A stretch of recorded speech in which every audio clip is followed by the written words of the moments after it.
अच्छा, राक्षसों में और भगवत भक्तों में ये बड़ा अंतर है दीक्षित जी। राक्षस जितने भी हुए हैं वो मृत्यु से बचने के लिए बड़े प्रयासरत रहे।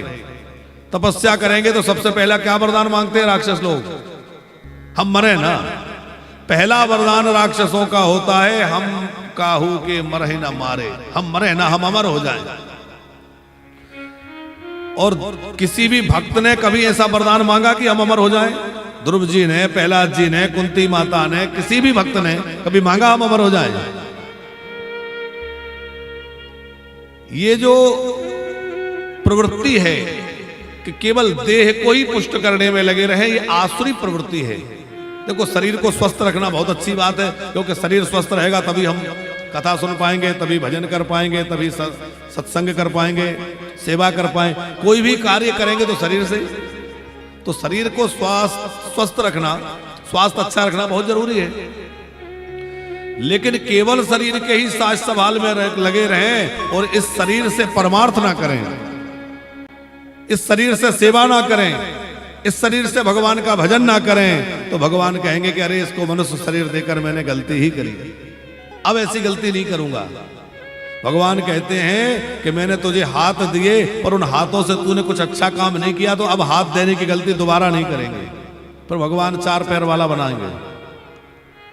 वाणी दी है, इस वाणी से भगवान के गुणानुवाद गाएं, मीठा मीठा बोलें, अच्छा अच्छा बोलें। क्योंकि भगवान की कृतियों में मनुष्य सबसे श्रेष्ठ कृति भगवान की है। और भगवान ने मानव बनाया है तो हम मानव बने। कल परसों हमने एक बात कही थी कि वो गरीब व्यक्ति, वो प्यासा व्यक्ति बोला कि सेठ जी आप ही कुछ देर के लिए मनुष्य बन जाओ, आदमी बन जाओ। अच्छा बताओ, मीठी नहीं तो मिश्री कैसी, तीखी नहीं तो मिर्च कैसी, और इंसानियत नहीं तो इंसान कैसा? जिसमें इंसानियत ना हो उसको इंसान कहेंगे? केवल मनुष्य की आकृति में रहना मनुष्य नहीं है, बल्कि मानवता अंदर आ जाए तब व्यक्ति मानव बनता है। शरीर तो मानव का है पर मानवता भी तो हो। रावण ने वरदान मांगा कि मैं मनुष्य के हाथों से मरूं, तो किसी ने रावण से कहा कि तुमने अपनी मृत्यु बड़ी सस्ती मांग ली, अरे तो मनुष्य लोक है, इसमें तमाम मनुष्य कोई भी मार देगा। रावण बोला नहीं नहीं नहीं, कोई नहीं मार सकता। क्यों? बोले मैं मनुष्यता समाप्त कर दूंगा, मानवता मिटा दूंगा। कैसे? बोले जहां जहां मानवता के पाठ पढ़ाए सिखाए जाते हैं मैं उन स्थानों को ही समाप्त कर दूंगा। और जब मानवता नहीं रहेगी तो मानव की आकृति में लोग भले ही रहे पर लोगों में मानवता नहीं है, तो फिर मानव कैसे? तो रावण ने पाठशालाएं, वेदशालाएं, गौशालाएं, यज्ञशालाएं समाप्त कर दी ताकि मानवता समाप्त हो जाए। और इससे एक बात और प्रमाणित होती है कि पाठशालाएं, वेदशालाएं, यज्ञशालाएं यदि नहीं होंगी तो मनुष्य में भी मानवता नहीं रह पाएगी। अच्छा, रावण ने जब मानवता को समाप्त करना चाहा और लोगों में आसुरी भाव भरना चाहा, तो महामानव बनकर के भगवान आए कि नहीं? राम जी आए। तो राम जी महामानव के रूप में एक मानवता का आदर्श प्रस्तुत करने के लिए आए। रावण ने जिस इंसानियत को लोगों से के बीच से खत्म करना चाहा, उसको स्थापित करने के लिए राम मर्यादा पुरुषोत्तम के रूप में आए और रावण को समाप्त करके और उन्होंने मानवता की स्थापना करी, धर्म की स्थापना करी। कहने का अर्थ यह है कि हमें भगवान ने मानव के शरीर में तो भेजा है, पर हम प्रकृति से भी मनुष्य जैसे रहें। किसी पशु को नहीं कहना पड़ता कि तुम्हें क्या करना है, वो अपनी प्रकृति में जीता है। अच्छा एक बात बतलाइए, गाय भूखी मर जाए पर क्या मांस खाएगी? यदि उसको चारा ना मिले, भूसा ना मिले तो भूखी मर जाएगी, पर क्या वो मांस खाएगी? हिरन है, बकरी है, जो शाकाहारी जिनको भगवान ने बनाया है, वो मर जाएंगे लेकिन मांस नहीं खाएंगे। और जो मांसाहारी है वो मर जाएंगे मगर वो घास फूस नहीं खाएंगे, क्योंकि उनकी प्रकृति जैसी भगवान ने बनाई है वो वैसा रहते हैं। लेकिन हम मनुष्य लोग हम कुछ भी करने लग जाते हैं। अच्छा, मनुष्य को भगवान ने शाकाहारी बनाया है कि मांसाहारी बनाया है? कई लोगों का उत्तर होगा कि सर्वाहारी। पर सर्वाहारी कुछ नहीं, दो ही प्रकार के हैं, ये तीसरा तो हम लोगों ने मनुष्यों ने ही बना लिया। वास्तव में भगवान की प्रकृति तो दो ही तरह की है, शाकाहारी और मांसाहारी, और उसके लक्षण अलग अलग हैं। जितने मांसाहारी प्राणी हैं आप देखिएगा उनके दाढ़े दांत बड़े बड़े होते हैं, नुकीले होते हैं। कुत्ता, शेर, चीता, सबके दांत बड़े बड़े होते हैं कि नहीं, नुकीले से, क्योंकि उनको चीड़ फाड़ करनी होती है। और जितने शाकाहारी होते हैं उनके छोटे छोटे और दांत सुडौल व्यवस्थित होते हैं। तो हम लोगों के दांत जो है वो किस तरह के हैं, मांसाहारी वालों से मिलते हैं कि शाकाहारी वालों से? दूसरी बात, जितने भी मांसाहारी प्राणी हैं वो जब पानी पीते हैं तो वो जीभ निकाल करके चप चप चप करके पीते हैं। बिल्ली, कुत्ता, शेर, आप किसी को भी देख लीजिए। और जितने शाकाहारी हैं वो कैसे पीते हैं? मुंह से लगा के श्वास से खींच के पानी पीते हैं। तो हम लोग कैसे पीते हैं? मुंह लगा के और श्वास से खींच के पीते हैं। तो हमारी कौन सी कैटेगरी हो गई? तीसरी बात, अब आप तो डॉक्टर लोग ज्यादा बैठे हैं, मांसाहारी जितने भी प्राणी हैं उनकी आंत छोटी होती है और शाकाहारी की आंत बड़ी होती है। तो मनुष्य की आंत तो बहुत लंबी है। इसका मतलब भगवान ने मनुष्य को शाकाहार के योग्य बनाया है। मनुष्य को भगवान ने शाकाहार के लिए बनाया है। लेकिन आज मनुष्य अपनी प्रकृति को भूल करके और विकृति में चला गया है, और विकृति में जाकर के जाने क्या क्या और उल्टा सीधा खाने पीने लगा है, जिससे उसकी मानवता मर गई है। ये कथाएं हमें मानवता का पाठ सिखाती हैं कि हमें मनुष्यता को बनाए रखना है। एक तो जीव मात्र के प्रति दया का भाव।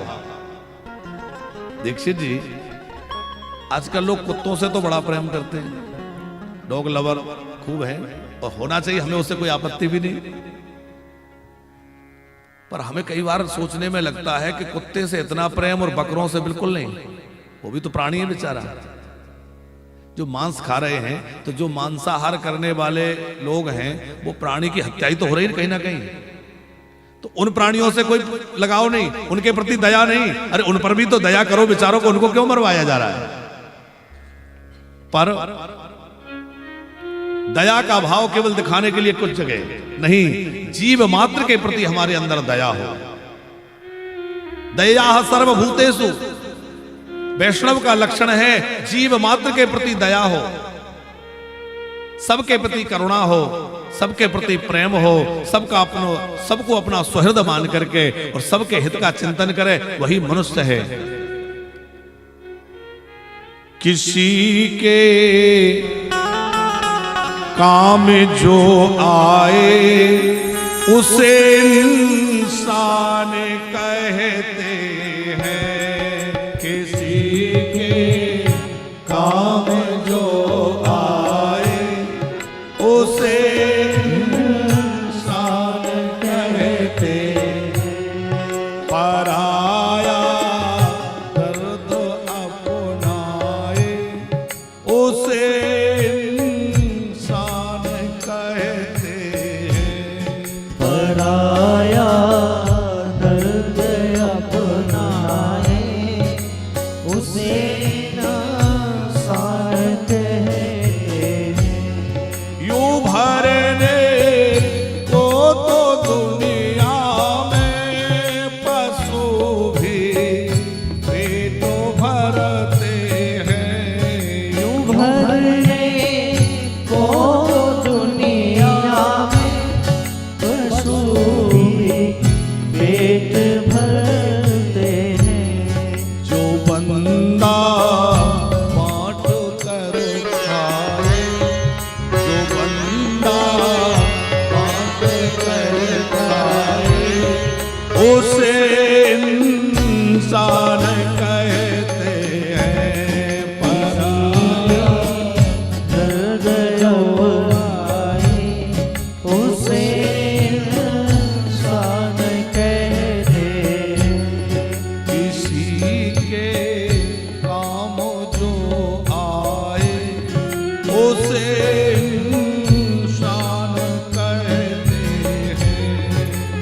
किसी के काम जो आए उसे इंसान कहते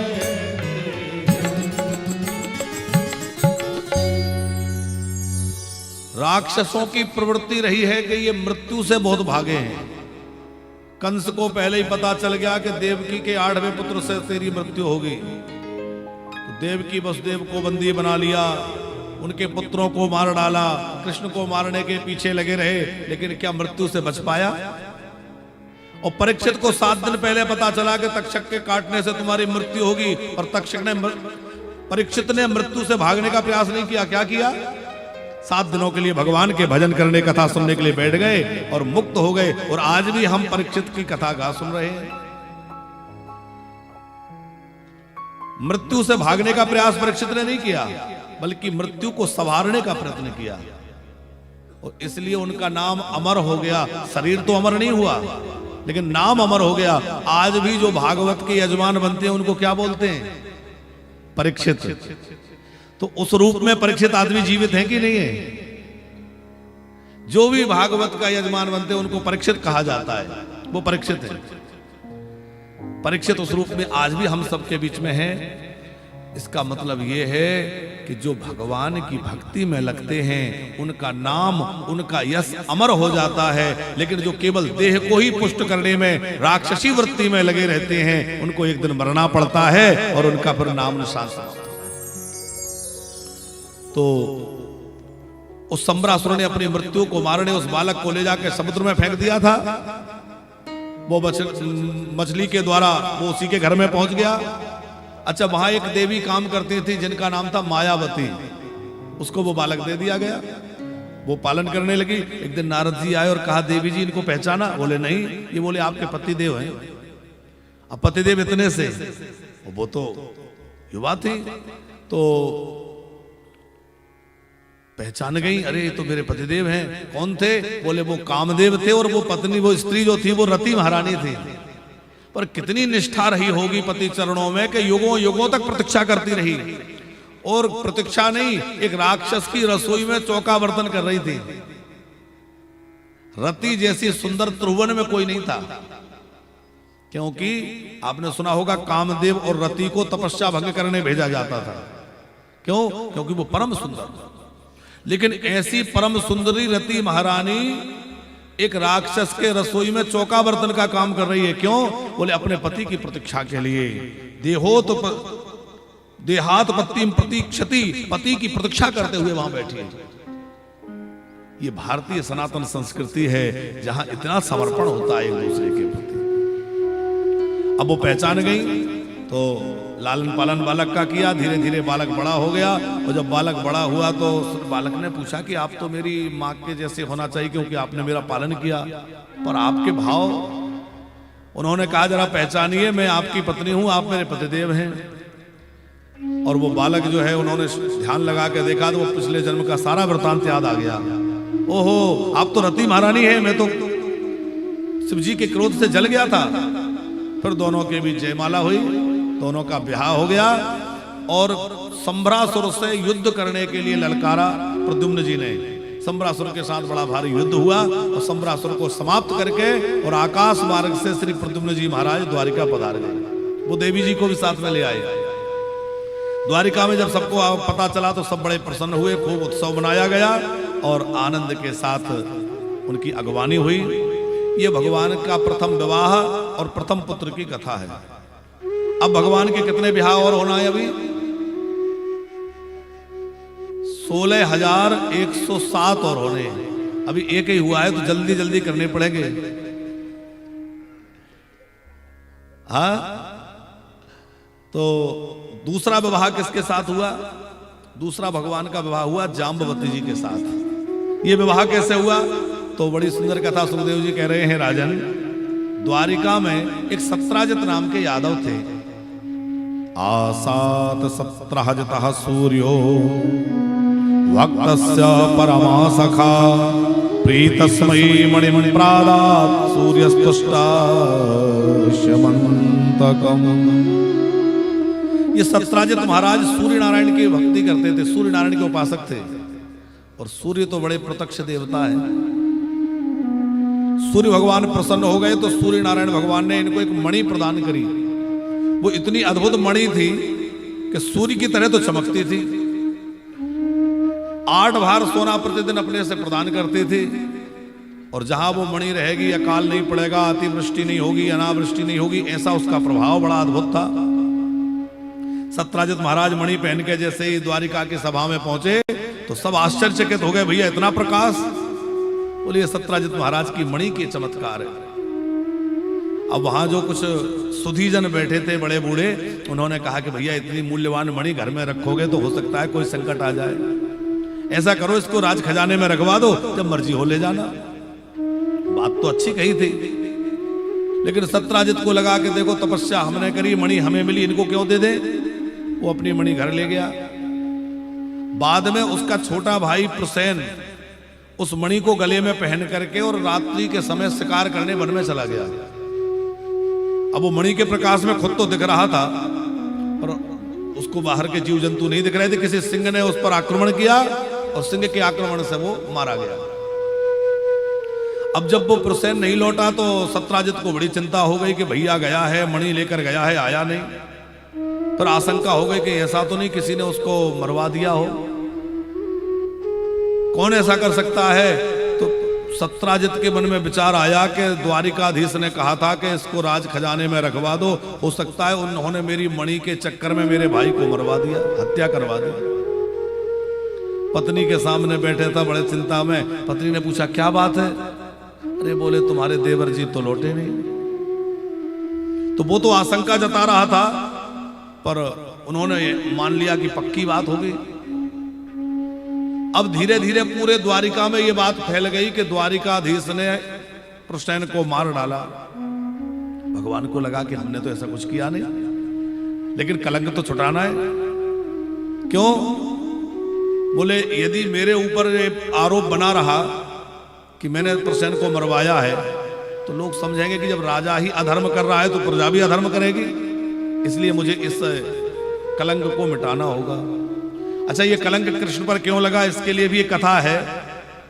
बोले एक बार उन्होंने चतुर्थी का चंद्रमा देख लिया था, और भादों के महीने के जो चतुर्थी होती है उसका चंद्रमा देखने से क्या होता है। बोले उसको चंद्रमा को देखने से कलंक लग जाता है, तो चतुर्थी का चंद्रमा नहीं देखना चाहिए।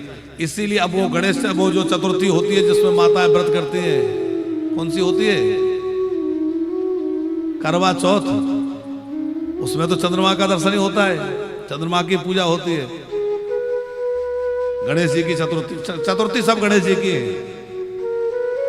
तो चतुर्थी का व्रत गणेश जी का, करवा चौथ का व्रत भी गणेश जी का व्रत है। तो उस दिन वो चल्ली लेकर के उसमें से देखा जाता है चंद्रमा। क्यों देखा जाता है?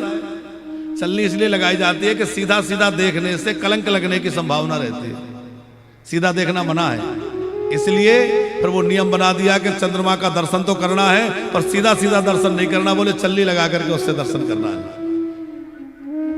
तो श्री सुखदेव जी महाराज कह रहे हैं, राजन भगवान द्वारिकाधीश अपना वो कलंक मिटाने के लिए खोज में गए, तो प्रसेन मरा हुआ तो मिला पर वहां मणि नहीं मिली। आगे गए, सिंह मरा हुआ मिला, वहां भी मणि नहीं मिली। फिर जो है गुफा में गए तो वहां एक कन्या उस मणि से खेल रही थी, वो थी जामवंत जी की पुत्री जाम्बवती। भगवान ने जाम्बवती जी से वो मणि लेना चाहिए, तो वो अपने पिताजी को पुकारी। उसके पिता जामवंत जी आए और भगवान द्वारिकाधीश से युद्ध करने लगे। 28 दिनों तक भगवान द्वारिकाधीश का जामवंत जी से युद्ध चलता रहा। पर जामवंत जी पहचान गए, ये तो मेरे प्रभु हैं। प्रार्थना करी, प्रभु आपका आगमन कैसे हुआ, सारी बात सुनाई। अब जामवंत जी बोले, महाराज मैं मणि आपको नहीं दे सकता। क्यों? बोले मणि इसलिए आपको नहीं दे सकता कि मैं इसको अपने बेटी को उपहार में दे चुका, और बेटी को जो वस्तु दे दी जाती है वो वापस नहीं लेना चाहिए। तो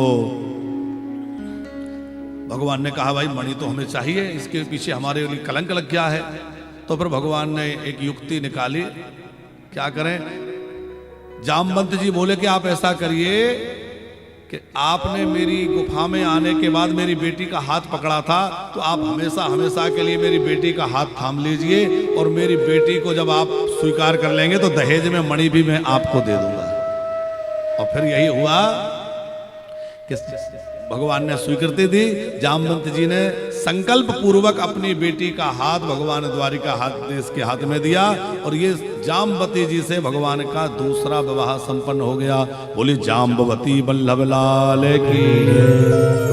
फिर वो मणि लेकर आए, उसकी सच्चाई पता चली तो सत्राजित को हर कोई भला बुरा कहने लगा कि देखो इसने भगवान द्वारिकाधीश के ऊपर आरोप लगाया, ये कितना बड़ा पापी है। जहां जाए वहीं गालियां मिलने लगी। सोचता था क्या करूं, तब इसकी पत्नी ने कहा कि यदि द्वारिकाधीश हमारे कोई संबंधी बन जाएं तो फिर कोई हमें कुछ नहीं कहेगा। वो कैसे बने? तो बोले द्वारिकाधीश को हम अपनी बेटी का ब्याह कर देते हैं। सत्राजित डरते डरते भगवान के सामने ये प्रस्ताव लेकर गया। भगवान ने सहर्ष स्वीकृति दे दी, और सत्राजित की बेटी सत्यभामा का विवाह भगवान द्वारिकाधीश से हुआ है। तो ये भगवान का तीसरा विवाह हो गया सत्यभामा जी के साथ। एक बार भगवान यमुना जी के तट पर भ्रमण कर रहे थे, वहां एक देवी को तपस्या करते देखा। पूछा कौन हो? उन्होंने कहा मैं सूर्य पुत्री हूं, मेरा नाम कालिंदी है, और कृष्ण प्राप्ति के लिए तपस्या कर रही हूं। भगवान ने उनको स्वीकार किया। ये कालिंदी कौन है? सूर्य की पुत्री यमुना महारानी। यमुना जी से भगवान का चौथा विवाह हुआ, और जो यमुना जी का पूजन करता है, यमुना जी का आश्रय लेता है, उसको कभी भी यमराज के घर नहीं जाना पड़ता। क्यों? यमराज और यमुना जी दोनों भाई बहन हैं। यमराज भी सूर्य नारायण के पुत्र हैं, और यमुना जी भी सूर्य पुत्री हैं। आप तो सब लगभग व्रत क्षेत्र से हैं। भाई दूज में यमदुत्तिया जिसको कहते हैं, यमदुत्तिया में जाते हैं ना, यमुना जी में भाई बहन गोता लगाते हैं। क्यों? बोले यमदुत्तिया के दिन उसकी कथा बड़ी प्यारी है कि एक बार यमराज के घर में उनकी बहन यमुना जी मिलने आई। तो यमराज बड़े प्रसन्न हुए, मेरी बहन आई है, खूब स्वागत सत्कार किया, और कहा कि बहन तुम बड़ी भली आई, मेरे घर में तो कोई आना ही नहीं चाहता, क्योंकि कौन यमराज के पास जाना चाहेगा? यमराज से हर कोई डरता है। उन्होंने कहा बहन तुम बहुत अच्छी आई, आज के दिन तुम मेरे यहाँ आई हो, तो मैं ये वचन देता हूं कि जो भी भाई बहन यमुना में स्नान करेंगे, यमुना का आश्रय लेंगे, मेरी पीड़ा उनको कभी नहीं होगी, उनको यमराज के घर नहीं आना पड़ेगा। तो एक तो ये कथा है। दूसरी बात यह है कि जो यमुना जी का आश्रय लेगा, तो यमुना आश्रय के कारण अब यमुना जी को अपनी मैया मान लिया। तो यमुना जी के भाई हमारे कौन हो गए? अरे यमुना जी को माता जी मान लिया, तो माता जी के भाई कौन होते हैं? मामा जी। तो यमराज तो फिर मामा जी हो गए, और फिर मामा जी चाहे जैसे हो पर भांजे को बड़ा प्रेम करते हैं। तो फिर यमराज की पीड़ा उन लोगों को नहीं होती है जो यमुना महारानी का आश्रय लेते हैं। इसलिए जब भी वृंदावन आओ तो यमुना जी जरूर जाओ, यमुना जी का दर्शन निश्चित करना चाहिए। आज भले ही यमुना जी का बाहरी स्वरूप जो है थोड़ा विकृत हो गया है, बड़ा चिंता का विषय है कि जो हमारी यमुना महारानी, जिनके किनारे पर, जिनके तट पर कन्हैया की इतनी इतनी लीलाएं हुई, जो यमुना महारानी की बड़ी विशेष महिमा पुराणों में कही गई है, आज वह यमुना महारानी का जल ऐसा हो गया है कि आचमन करना भी मुश्किल है। ये चिंता का विषय है। लेकिन दूसरा पक्ष हम आपके सामने रखें कि भले ही उनका बाहरी स्वरूप हमें ऐसा विकृत दिख रहा है, पर उनकी महिमा आज भी वैसी ही है। आज भी यमुना जी की महिमा उतनी ही है, कम नहीं है। वर्तमान काल में भी हम लोग यमुना जी को उसी रूप में देखें, और हम लोग भी प्रयास करें कि यमुना जी विशुद्ध बने। अब हम लोग चिंता तो सब लोग जताते हैं, पर कई बार हम लोग भी गंदगी करने में हिस्सा बटाते हैं। तमाम लोग पूजा के बचे हुए पुष्प, पूजा के सामान, भगवान के कपड़े, ये वो थैली वेली तमाम ले जा करके यमुना जी में डाल देते हैं। दीपदान करने के बहाने कितना प्लास्टिक का दोना और ये सब चीज बहा देते हैं। तो हम लोग खुद भी तो गंदगी करने में आगे हैं। हर व्यक्ति को जागरूक होकर के इसके लिए विचार करना चाहिए कि हमारी नदियां प्रदूषण मुक्त हों।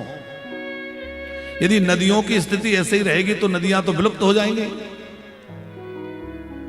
आज यमुना जी की हालत क्या है, इस पर तमाम लोग काम कर रहे हैं, पर हम सबको भी जागरूक होने की आवश्यकता है, क्योंकि ये यमुना जी वही हैं जिनसे श्री कृष्ण बड़ा प्रेम करते हैं। श्रीमद् भागवत में तो कथा है कि यमुना जी का दर्शन करके श्री कृष्ण इतने प्रेमानंद में विभोर हो गए कि वो अचेत हो गए, आनंद में विभोर हो गए। यमुना जी से इतना प्रेम कन्हैया करते हैं। आज देखो, कृष्ण की प्यारी गाय, कृष्ण की प्यारी यमुना, कृष्ण की प्यारी गोपी, इन सब की स्थिति बहुत बढ़िया नहीं। गाय की स्थिति आप सबसे छुपी नहीं है, यमुना जी का जो स्वरूप बिगड़ रहा है वो हम सबसे छुपा नहीं है। तो इन सब के प्रति भी हम लोगों को जागरूक होने की आवश्यकता है। यमुना महारानी के साथ में भगवान का चतुर्थ विवाह हुआ है। पांचवा विवाह उज्जैन के राजा थे, उनकी बेटी का नाम था मित्रवृंदा। स्वयंवर हो रहा था और स्वयंवर में वो कन्या तो चाहती थी कि मेरा विवाह श्री कृष्ण से हो जाए, लेकिन उनका भाई चाह रहा था कि मेरी बहन का विवाह दुर्योधन से हो जाए। तो मित्रवृंदा ने मन ही मन प्रभु श्री कृष्ण को पुकारा, भगवान मैं तो आपके सिवा और किसी का वर्णन नहीं करना चाहती, आप आइए मुझे ले चलिए। तब भगवान पधारे और मित्रवृंदा जी को हरण करके ले गए और द्वारिका में विधि पूर्वक विवाह हुआ। तो मित्रवृंदा जी से भगवान का पांचवा विवाह हुआ। कौशल नरेश थे महाराज नग्नजित, उनकी बेटी नग्नजिती से छठवां विवाह हुआ।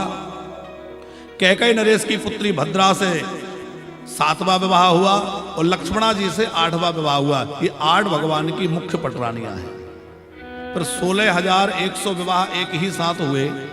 भौमासुर नाम का एक राक्षस था जिसने 16,100 कन्याओं को बंदी बना रखा था।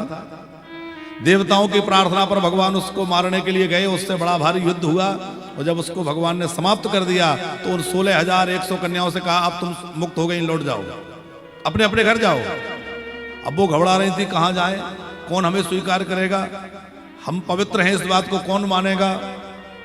द्वारिकाधीश ने कहा चिंता मत करो, जिसके लिए दुनिया के दरवाजे बंद हो जाएं उसके लिए मेरे दरवाजे हमेशा खुले। तो भगवान ने उन 16,100 कन्याओं को द्वारिका भिजवाया। इतने रूप भगवान ने बनाए और एक ही मुहूर्त में सबके साथ ब्याह हो गया। देखिए इतने विवाह भगवान ने क्यों किए। अभी एक पत्रकार ने भी हमसे एक प्रश्न किया था और कई लोगों के मन में यह प्रश्न रहता है कि श्री कृष्ण ने इतने विवाह क्यों किए, और श्री कृष्ण ने किए तो हम कर लें तो क्या आपत्ति, हम क्यों नहीं कर सकते। एक बच्चा हमसे कह रहा था, महाराज जी श्री कृष्ण ने इतने ब्याह किए हम क्यों नहीं कर सकते। हमने कहा खूब करो, कौन मना करता है, एक संभाली जाए तो दूसरी करो, एक तो संभलती नहीं। अच्छा दूसरी बात यह है कि जब भगवान कृष्ण ने जो किया वो करना चाहते हो तो जो सब कृष्ण ने किया वो सब करो। 6 दिन के श्री कृष्ण ने पूतना का जहर पिया, हम लोग पी सकते हैं? अरे बताइए ना, पी सकते हैं क्या? भगवान श्री कृष्ण ने अघासुर, बकासुर, वत्सासुर इतने राक्षसों को मारा। काली नाग का निग्रह किया। काली नाग जिसको 101 फण थे उसको भगवान ने नाथ दिया। आप विचार करो, हमारे घर में तो कॉकरोच निकल आए तो हमारे प्राण निकलते हैं। कॉकरोच देखकर तो हम डरते हैं, वो कहते कृष्ण ने क्यों किया वही करेंगे। फिर तीसरी बात यह है, श्री कृष्ण ने गोवर्धन उठाकर 7 दिनों तक धारण करके रखा। हमसे 50 किलो का पत्थर नहीं उठता। हम कह रहे हैं कृष्ण ने जो किया वैसा करें, कैसे करेंगे? क्योंकि कृष्ण भगवान है और भगवान जो है वो कर रहे हैं लीला, उसके पीछे अनेक कारण हैं, पर भगवान की लीला को हम ठीक से समझ नहीं पाते, इसलिए हम उसमें अनेक प्रकार की बातें करते हैं। एक और बात है दीक्षित जी कि कई लोग कहते हैं कि राधा और कृष्ण प्रेमी थे और फिर राधा जी को छोड़ के कृष्ण चले गए, प्रेमिका से ब्याह नहीं हुआ, विवाह दूसरे से हो गया। तो ऐसा आज के नव युवकों में, युवतियों में, कुछ नई पीढ़ी में इस तरह की भावना धीरे धीरे बढ़ रही है और सीरियल बनाने वालों ने उसको उसी तरह फिल्मा दिया। लेकिन कल परसों भी हमने कथा में कहा था कि राधा श्री कृष्ण की पत्नी ही है, मुख्य रानी मुख्य पत्नी कौन है कृष्ण की? राधा जी। राधा जो है वह भगवान श्री कृष्ण की दिव्य शक्ति है, अलौकिक शक्ति है, कृष्ण की आत्मा है और कृष्ण की नित्य पत्नी है राधा, अलग नहीं है। श्री कृष्ण की अभिन्न शक्ति है राधा और उन राधा जी के द्वारा ही रुक्मणी आदि ये सब शक्तियां प्रकट हुई हैं। तो फिर आप कहेंगे ये वियोग क्यों हुआ? तो इस शिव महापुराण में कथा है कि एक बार श्री कृष्ण ने एक अपने पार्षद से कहा, अपने गोलोक में, ये गोलोक की कथा है, गोलोक में भगवान ने सुदामा नाम का एक गोप था, उससे कहा कि कोई भी मेरे अंदर ना आ पाए, सबको रोक लेना, द्वार पे रोक लेना। अब वो दरवाजे पे द्वारपाल बन के खड़े हो गए सुदामा। वो सुदामा जी नहीं है, ये दूसरे सुदामा गोप हैं जो गोलोक में थे। अब राधा जी आई तो राधा जी ने कहा कि हमें कृष्ण से मिलना है। सुदामा जी ने कहा नहीं नहीं, मना किया है, कोई अंदर नहीं जाएगा। राधा जी ने कहा सबके लिए मना किया है पर हमारे लिए थोड़े किया है, तो मालिकिन है। लेकिन सुदामा गोप बोले नहीं नहीं नहीं, हमको तो कहा है कोई अंदर ना आए, इसका मतलब कोई भी नहीं जा सकता, आप भी नहीं जा सकते। रोक दिया।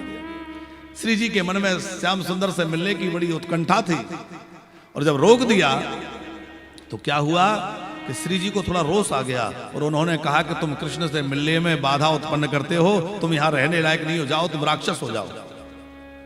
अब राक्षस होने का श्राप दे दिया तो उसको भी थोड़ा क्रोध आ गया कि देखो मैं तो अपना कर्तव्य निभा रहा था, तुमने तो श्राप ही दे दिया, तो मैं भी तुम्हें श्राप देता हूं कि तुम्हें 100 वर्षों तक कृष्ण का वियोग सहना पड़ेगा। श्री कृष्ण सामने आ गए, उन्होंने कहा ये सब मेरी इच्छा से हुआ क्योंकि मुझे पृथ्वी पर लीला करनी है। तो वह सुदामा नाम का गोप जो है वो शंखचूड़ नाम का असुर बना, जिसको भगवान शंकर ने मुक्त किया। और उसी सुदामा गोप के श्राप को सत्य करने के लिए जब प्रत्यक्ष लीला ठाकुर जी की यहां हुई तो राधा जी के साथ श्री कृष्ण का 100 वर्षों का वियोग हुआ है। उसके बाद श्री जी भी और ठाकुर जी भी सब अपने नित्य गोलोक पधार गए। भगवान की जो 2 तरह की मुख्य लीलाएं हैं, एक है वास्तविक लीला, एक है व्यवहारिक लीला। वास्तविक लीला में राधा और कृष्ण कभी अलग होते ही नहीं है। जैसे जल और जल की तरंग, शब्द और शब्द का अर्थ कभी अलग नहीं हो सकते, वैसे ही राधा और कृष्ण कभी अलग हो ही नहीं सकते। पर व्यवहारिक लीला में उस श्राप को सत्य करने के लिए भगवान 100 वर्षों तक दूर चले गए। पर जो लोग इन महत्वों को, इन रहस्यों को नहीं समझते, वो हम लोगों की तरह प्राकृत बातें समझ लेते हैं, पर ये सब प्राकृत नहीं है। ये वृंदावन भी प्राकृत नहीं है।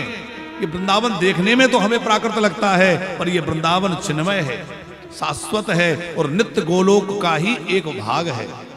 गोलोक का ही भाग वृंदावन है। तो हम लोग वृंदावन में बैठे हैं और नटवर आनंद किशोर से यही प्रार्थना करें कि हमारा मन ऐसा वृंदावन में लग जाए कि हम कहीं रहे पर हमारा मन वृंदावन की ओर लगा रहे और एक दिन प्रभु हमें भी ब्रजवासी बनाए। हो मने बसी गयो नंदो किशोर, आवो जाना नहीं कहीं और, बसालो वृंदावन में, बसालो निज चरण में, बसालो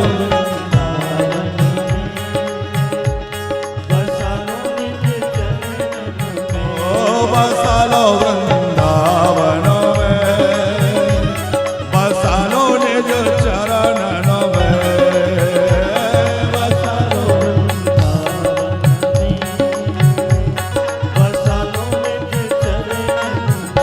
मनो बस गयो नंद किशोर, आवो जाना नहीं कहीं और, बसालो वृंदावन में, बसालो निज चरण में, बसालो हे कन्हैया, ओ बसालो वृंदावन में, बसालो निज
सब लोग ब्रज से ही है प्राय। मधुकरी कौन कौन समझते हैं? मधुकरी सब लोग समझते हैं। जो हमारे ब्रज में रहने वाले संत भिक्षा करते हैं और बना हुआ भोजन सामग्री जो लेते हैं उसको मधुकरी बोलते हैं। तो एक संत का बड़ा प्यारा भक्त का भाव है कि हम तो ब्रज में रह करके ब्रजवासियों के घरों से टूक मांग मांग कर खा लेंगे, लेकिन आपका वृंदावन नहीं छोड़ेंगे, आपके ब्रज में पड़े रहेंगे। ओ मधुकरी मानो मधुकरी मानी करेवा करो, तेरे दरस तेरे दरस करोगे उठ भोर आवो जाना नहीं कहीं और, बसा लो वृंदावन में, बसा लो निज चरण में। ओ बसा लो वृंदावन में, बसा लो निज चरण में। मनो पशी गयो नंद किशोर आवो जाना नहीं कहीं और, बसा लो वृंदावन में, बसा लो निज चरण में। ओ बसा लो वृंदावन में, राधे बसा लो निज चरण में।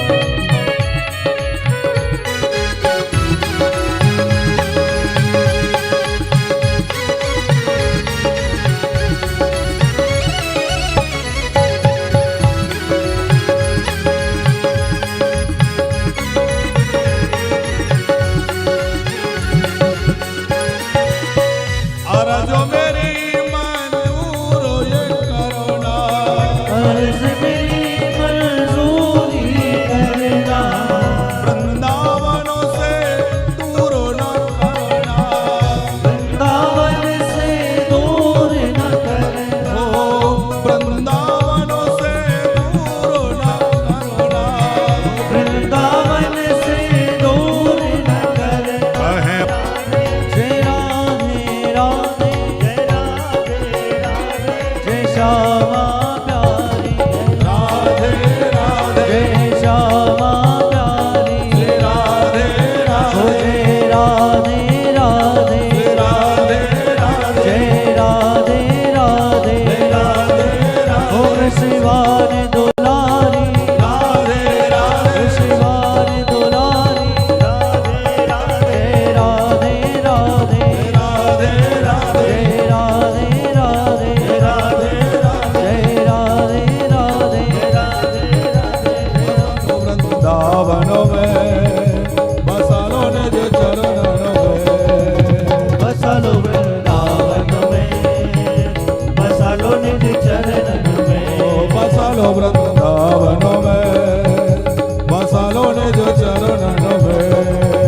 बसा लो वृंदावन में, बसा लो बसा लो निज चरणों में। कि मन बस गयो नंदो किशोर, आवो जाना नहीं कहीं और, बसा लो वृंदावन में, बसा लो निज चरणों में।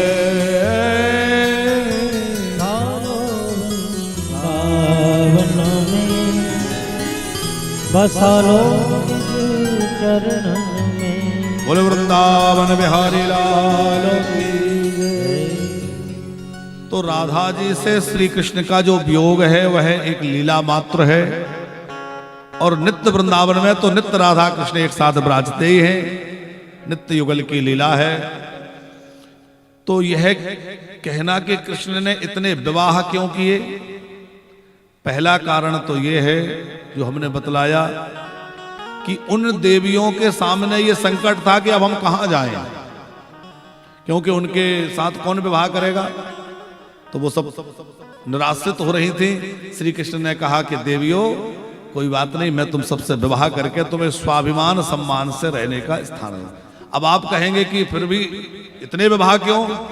तो दूसरी कथा, कई कथाएं हैं दीक्षित जी। एक कथा देवी भागवत में है कि भगवान नर नारायण जब बद्री नारायण में तपस्या कर रहे थे तो इंद्र को भय लगा कि कहीं ऐसा ना हो कि मेरा इंद्रासन मांग ले, छीन ले। तो इंद्र ने अप्सराओं को भेजा नर नारायण की तपस्या भंग करने। वो अप्सराओं ने बहुत प्रयास किया पर वो तपस्या भंग नहीं कर सके, बल्कि भगवान नारायण ने अपने उरु भाग से एक अप्सरा प्रकट की जिसका नाम हुआ उर्वशी। वो सब लज्जित हो गई, बोले इतनी सुंदर तो इन्होंने अपने संकल्प से ऐसे ही प्रकट कर दी, तो हमारे प्रति क्या आकर्षित होंगे। तो वो सब बड़ी लज्जित थी, क्षमा मांगने लगी, हमें क्षमा कर दीजिए। भगवान बोले कोई बात नहीं, तुम तो इंद्र की आज्ञा से आई हो, कोई अपने मर्द से थोड़ी आई हो। अच्छा वरदान मांगो, क्या चाहती हो। भगवान का स्वभाव है, जो आता है उसे से यही कहते हैं वरदान मांगो मांगो। उन देवियों ने, उन अप्सराओं ने वरदान मांगा कि प्रभु आप हमारे पति बन जाएं और हमें अपनी पत्नी बना ले। भगवान बोले देवियों ये क्या मांग लिया, मैं तो तपस्वी हूं। पर भगवान ने कहा वरदान मांगा है तो अब पूरा तो करना पड़ेगा। तो अभी तो पूरा नहीं हो सकता, पर द्वापर में जब मैं कृष्ण बनकर लीला करूंगा तुम सब जो है राजकन्याएं बन जाना और तुम सबके साथ मेरा विवाह हो जाएगा। तो इसलिए भगवान ने अनेक विवाह किए। और कल हमने आपसे निवेदन किया ही था कि वैसे तो हम सबके ही पति भगवान हैं, तुम हो एक अगोचर सबके प्राणपति, भगवान ही सबके पति हैं। तो अनेक विवाह करना भगवान के लिए कोई कठिन अथवा कोई आश्चर्य की बात नहीं है।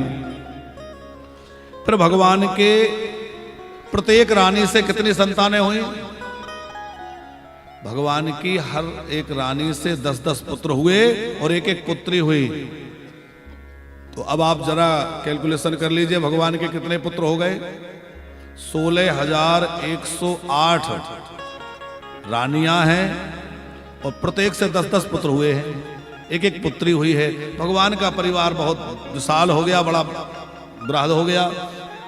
फिर जो है भगवान के पुत्र पौत्रों की चर्चाएं हैं। और आगे सुंदर कथा है कि एक बार भगवान श्री कृष्ण को रुक्मिणी जी से कुछ विनोद करना सूझा।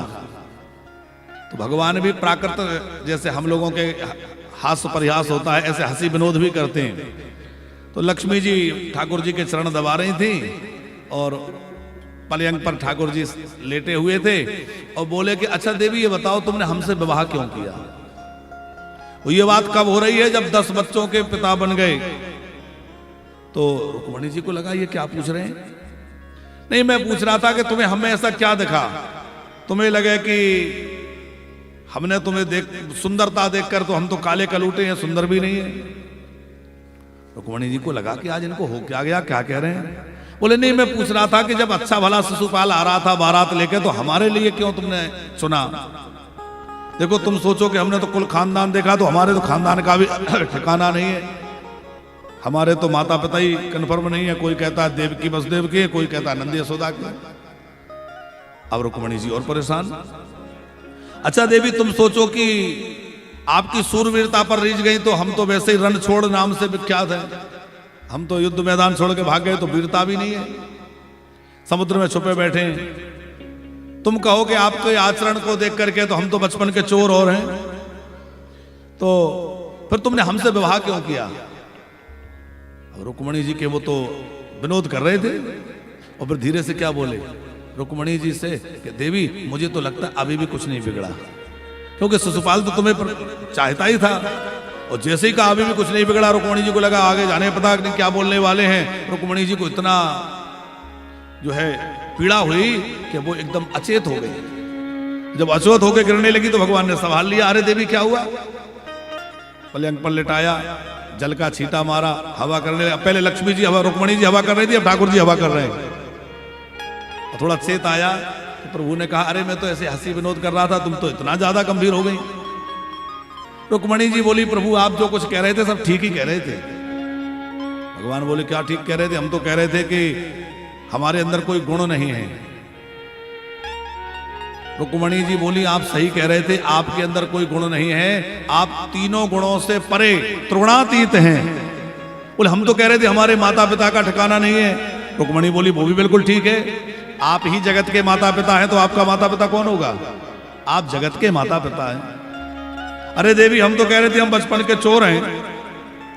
रुक्मणी जी बोली आप चोर तो हैं, पर ये माखन मिश्री चुराना तो एक नाटक है। आप जो है अपने शरणागत भक्तों के ताप पाप संताप दुख चुराने वाले हैं। अरे वाह देवी आपने तो बड़े अच्छे अर्थ लगाए। हम तो ये भी कह रहे थे कि हम तो काले कलूटे से हैं। बोले प्रभो ये आपकी श्यामता जो है यही तो सबको मोहित करने वाली है। ठाकुर जी के चरणों में ऐसी ऐसी बातें तर्क रखी रुक्मणी जी ने कि प्रभु मुग्ध हो गए। और फिर खूब हास्य विनोद के साथ भगवान के ग्रस्त जीवन चल रहा है। अब एक बार नारद जी भगवान की दिनचर्या देखने आए कि मेरा विवाह करने का मन हुआ तो इन्होंने करने नहीं दिया और खुद इतने विवाह करके बैठे, तो कैसे रहते हैं? तो गृहस्थ व्यक्ति को कैसे रहना चाहिए ये सीखना है तो भगवान कृष्ण की दिनचर्या पढ़िए, भागवत जी में लिखी है कि किसी रानी के घर महल में जब नारद जी गए, अब वो नारद जी आए तो सबसे पहले रुक्मणी जी के महल में गए। तो रुक्मणी जी के साथ भगवान बड़े आनंद से विराजे थे और जैसे ही पता लगा नारद जी आए तो उठ के आ गए। नारद जी महात्मा है, आगमन हुआ है तो उनके स्वागत किया, चरण धुलाए, आसन पे बिठाला, उनको थोड़ा लड्डू प्रसाद जमाया। नारद जी बोले अभी तो चलता हूं, जल्दी में हूं, बाद में आऊंगा। बोले ठीक है। नारद जी दौड़ करके पहुंचे सत्यभामा जी के महल में और वहां भी भगवान जो है अपने बाल बच्चों के साथ में सत्यभामा जी के साथ बैठे हुए हैं। अब नारद जी चक्कर में पड़ गए कि ये कहां से आ गए, ये तो वहां थे अभी। वहां भी फिर चरण धुलाए, आसन पे बिठाया, आरती करी, फिर 2 लड्डू। परेशान आप सब जगह हैं। भगवान बोले यही तो बात है। परेशान आप सब जगह हैं। भगवान बोले यही तो बात है कि ऐसी कोई जगह है ही नहीं जहां मैं नहीं हूं। भगवान 16,108 रूप बनाने वाले, सबके साथ एक साथ रहते हैं। अच्छा अभी जो बात चल रही थी ना कि जब भगवान ने इतने विवाह किए तो हम क्यों नहीं कर सकते? भगवान तो 16,000 के साथ एक साथ रहते हैं, इतने रूप बना लेते हैं। हम 2-4 रूप बना सकते हैं क्या? है? भगवान तो भगवान है। भगवान की बड़ी अद्भुत दिनचर्या है। फिर जो है प्रद्युम्न जी के पुत्र अनिरुद्ध जी हुए, उनका चरित्र है। उनका एक विवाह उषा के साथ जो बाणासुर की बेटी है उसके साथ हुआ, वो सब वृतांत हुआ है। और फिर राजा नृग का वृतांत है। राजा नृग की आपने कथा सुनी होगी, सूर्यवंशी राजा थे। एक बार भगवान श्री कृष्ण अपने बच्चों को लेकर के बगीचे में गए तो वहां देखा कि एक विशाल काय गिरगिट पड़ा हुआ है। श्री कृष्ण ने जैसे उसको स्पर्श किया तो वो शरीर तो वहीं पड़ा रह गया और उसमें से एक दिव्य पुरुष प्रकट हो गया। श्री कृष्ण ने पूछा तुम कौन हो भैया, तुम्हारा क्या परिचय है? वो बोला महाराज मैं जो है बहुत बड़ा दानी हूं। क्या नाम है तुम्हारा? बोले मैं सूर्यवंशी राजा नृग हूं। निर्गो नाम नरेंद्रो अहमिक्षवाकुतनया प्रभो दान स्वाख्यायमानेषु यदि ते कर्म प्रसम निर्गो नाम नरेंद्रो। महाराज मेरा नाम नृग है, मैं सूर्यवंशी राजा हूं, मैं इक्ष्वाकु का पुत्र हूं। भगवान ने कहा तो तुम कह रहे हो दानी हूं, क्या दान किया तुमने? नृग बोला मैंने सबसे ज्यादा गौदान किया। श्री कृष्ण ने पूछा कितनी गाय दान करी? बोले महाराज ये प्रश्न तो ऐसा है कि जैसे वर्षा होने के बाद कोई पूछ ले कि कितनी बूंद है बरसी, कोई गिन सकता है? बोले उसी प्रकार मैंने लाखों लाख गैया दान करी जिनकी गिनती भी नहीं हो सकती। अच्छा तो फिर गिरगिट बने क्यों पड़े हो? तो राजा नृग बोला कि प्रभु बात ऐसी है कि एक बार एक ब्राह्मण की गाय मेरी गायों में आके मिल गई। अब मैंने उन गायों का जब दान किया तो जो गाय मेरी नहीं थी वो पंडित जी की गाय थी, मेरी गायों में मिल गई थी, वो भी दान हो गई। अब जिनको दान में गाय मिली थी वो लेके जा रहे थे, और जिनकी गाय खो गई थी वो ढूंढ रहे थे। दोनों रास्ते में मिल गए, वो पहचान लिए, आपस में झगड़ा करने लगे। वो कहता है गाय मेरी है, वो कहता है मेरी है, दोनों मेरे पास आए। अच्छा, राजा का उस समय क्या धर्म था? जिनकी गाय गलती से आ गई थी उनसे क्षमा मांगते, मैंने पहचानी नहीं, आप अपनी गाय वापस ले लीजिए, और चाहे तो 2-4 गाय ले लीजिए, पर मुझे क्षमा कर दीजिए। ऐसा होना चाहिए। पर राजा ने अभिमान के कारण मैं ही सबको देता हूं फटकार लगा दी, और निर्णय नहीं कर पाए कि तुम्हारी है कि तुम्हारी है। दोनों ब्राह्मण दुखी होकर चले गए, और उसी अपराध के कारण राजा नृग गिरगिट बन गए। भगवान श्री कृष्ण कह रहे हैं, बच्चों देखा, गलती से भी ब्राह्मण का धन आ गया। एक तो गलती से आया, दूसरे अपने उपयोग में नहीं लिया, दान किया। लेकिन ब्राह्मण का धन गलती से भी आ जाए तो कितना बड़ा पतन कर सकता है, हानि कर सकता है, विचार कर लो।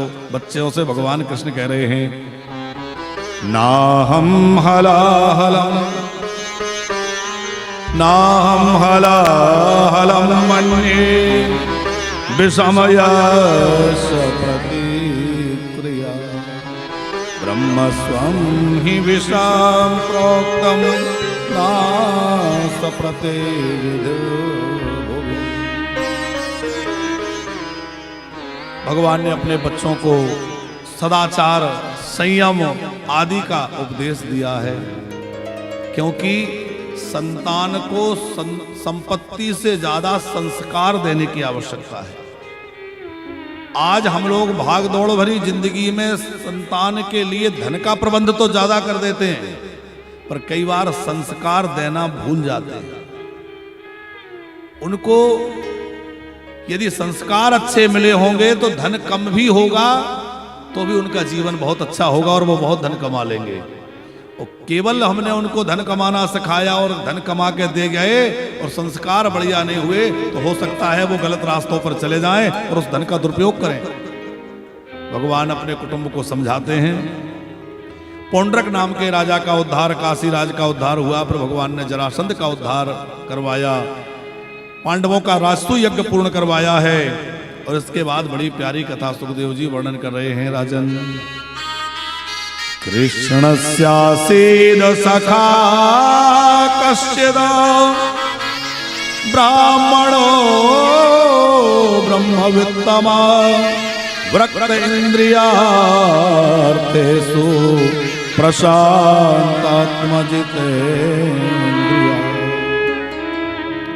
भगवान श्री कृष्ण के एक बड़े प्यारे मित्र थे।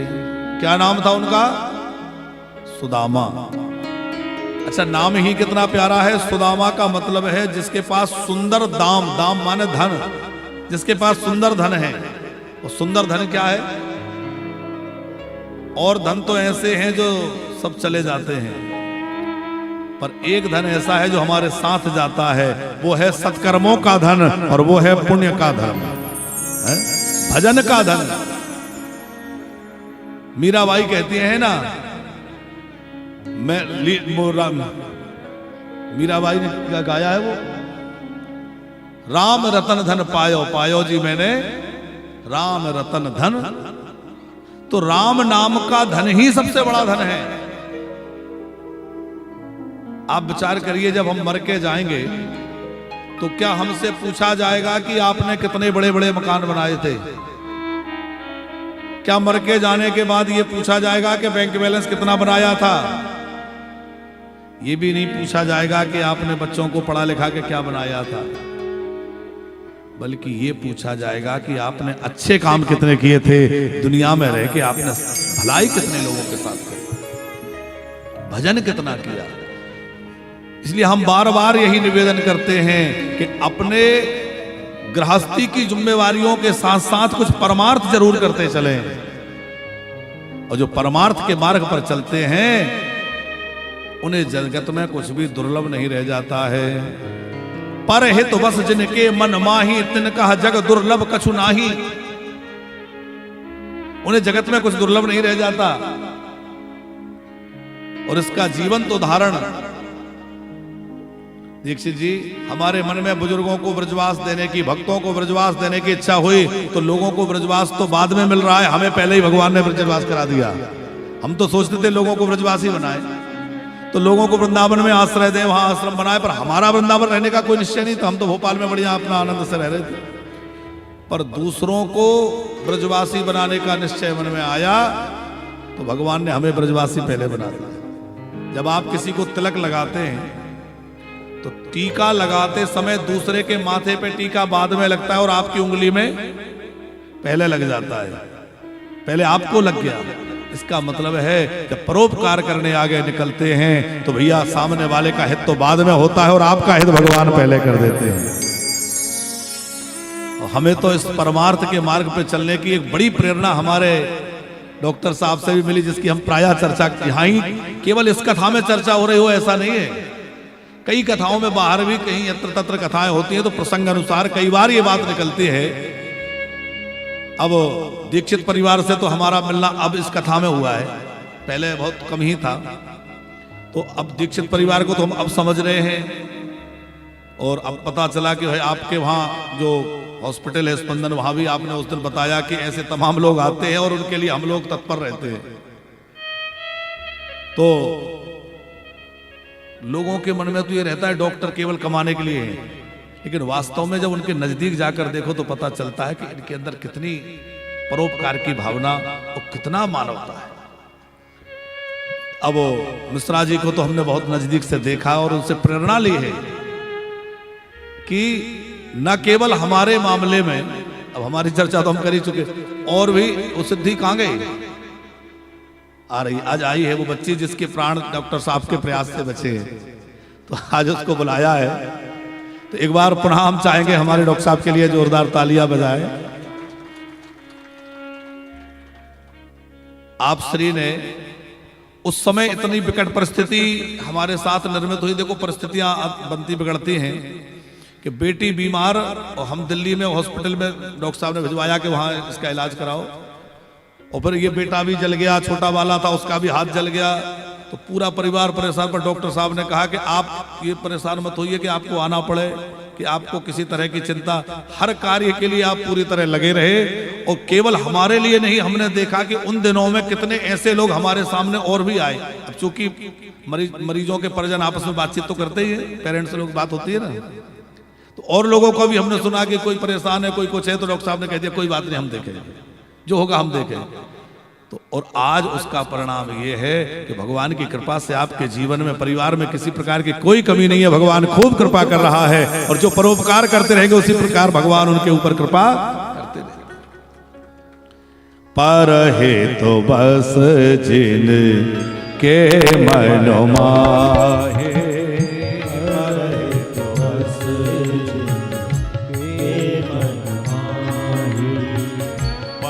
हे तो बस जिन के मन माही, हे तो बस जिन के मन माही, जिनका जागो तोरो लब कछु नाहि, जिनका जागो लब कछु नाहि, तिनका जग